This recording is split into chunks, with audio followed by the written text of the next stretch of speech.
জাদুর শহর ঢাকা, যেখানে প্রতিদিন জীবন চলমান, মানুষের ভিড় যেন এক জীবন্ত নদী। কিন্তু আজ এই শহরের আকাশের নিচে ঘনাচ্ছে বৈশ্বিক অস্থিরতার ছায়া।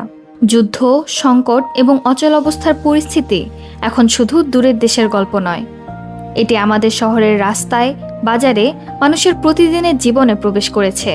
চলমান বৈশ্বিক সংঘাত দ্রুত বন্ধ না হলে ঢাকা শহরের বিপুল সংখ্যক মানুষ নিরাপদ আশ্রয়ের খোঁজে স্থানান্তরে বাধ্য হতে পারে। একদিকে জ্বালানি সংকট, অন্যদিকে মানুষের চরম ভোগান্তিতে ঢাকা ক্রমেই হয়ে উঠছে অবাসযোগ্য শহর। বৈশ্বিক যুদ্ধ ও সংঘাত শুধু যুদ্ধক্ষেত্রেই সীমাবদ্ধ নয়, এখন তা অর্থনীতি, জ্বালানি নিরাপত্তা এবং খাদ্য সরবরাহের মাধ্যমে বাংলাদেশ সহ বহু দূরের দেশগুলোতে প্রবেশ করেছে।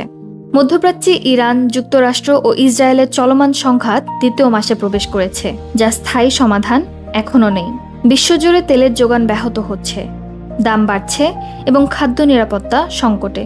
জাতিসংঘের খাদ্য ও কৃষি সংস্থা সতর্ক করেছেন, যুদ্ধের দীর্ঘায়িত প্রভাব খাদ্যপণ্যের মূল্য বৃদ্ধি এবং খাদ্য নিরাপত্তার উপর চাপ তৈরি করতে পারে। এই সংকটের প্রভাব পড়েছে বাংলাদেশ সহ বিভিন্ন দেশের অর্থনীতিতে। শেয়ার বাজারে ঝুঁকি বৃদ্ধি, বিনিয়োগে অনিশ্চয়তা এবং জ্বালানি শক্তি খাতে উদ্বেগ দেখা দিয়েছে। সংসদের হুইপ এবিএম আশরাফ উদ্দিন নিজান সতর্ক করে বলেছেন, বিশ্বব্যাপী অস্থিরতা ও চলমান সংঘাত বাংলাদেশের অভ্যন্তরীণ স্থিতিশীলতার ওপর গভীর প্রভাব ফেলতে পারে।